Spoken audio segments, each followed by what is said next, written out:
Dans le livre des Rois, chapitre 9, il est raconté que Jézabel était une femme vaniteuse et habituée à atteindre ses objectifs par la séduction. Dans la Bible, le terme prostitution a le sens d'infidélité, tant conjugale que spirituelle. Quand une personne n'est pas fidèle à Dieu, elle se prostitue. Car Jésus a dit que personne ne peut servir deux maîtres. Jézabel pratiquait à la fois la prostitution sexuelle en trahissant son mari et la sorcellerie en trahissant le Dieu d'Israël. L'esprit de Jézabel entre dans les églises par le biais de personnes qui ne vivent pas une vie de sainteté. C'est pourquoi certains coachs spirituels, pasteurs, leaders doivent faire attention à qui ils mettent devant l'autel pour ministère.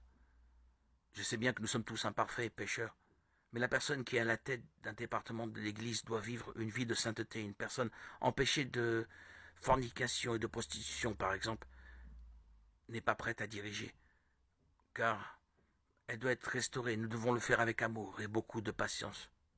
Ne jamais exposer personne en public. En plus de cette situation, il y a aussi la prostitution spirituelle. Beaucoup de membres d'église sont rebelles à l'égard de la communauté où ils se rassemblent.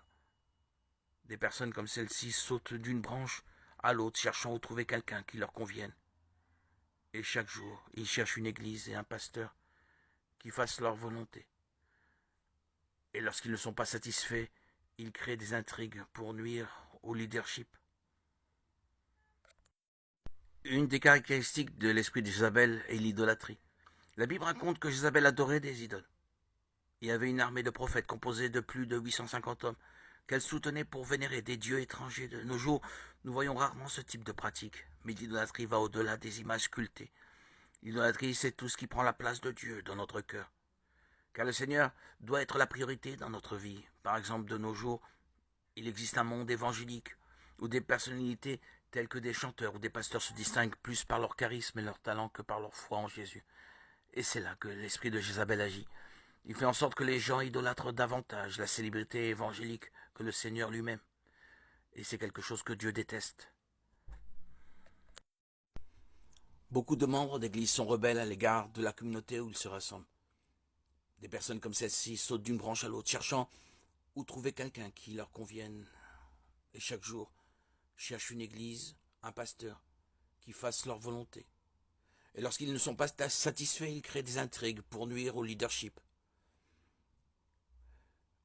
Une des autres caractéristiques de l'esprit de Jézabel est l'idolâtrie. La Bible raconte que Jézabel adorait des idoles et avait une armée de prophètes composée de plus de 850 hommes qu'elle soutenait pour vénérer des dieux étrangers. De nos jours, nous voyons rarement ce type de pratique, mais l'idolâtrie va au-delà des images sculptées. L'idolâtrie, c'est tout ce qui prend la place de Dieu dans notre cœur. Car le Seigneur doit être la priorité dans notre vie.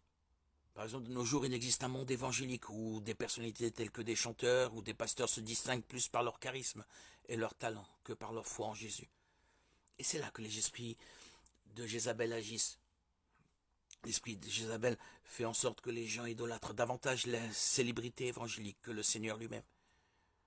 Et c'est quelque chose que Dieu déteste.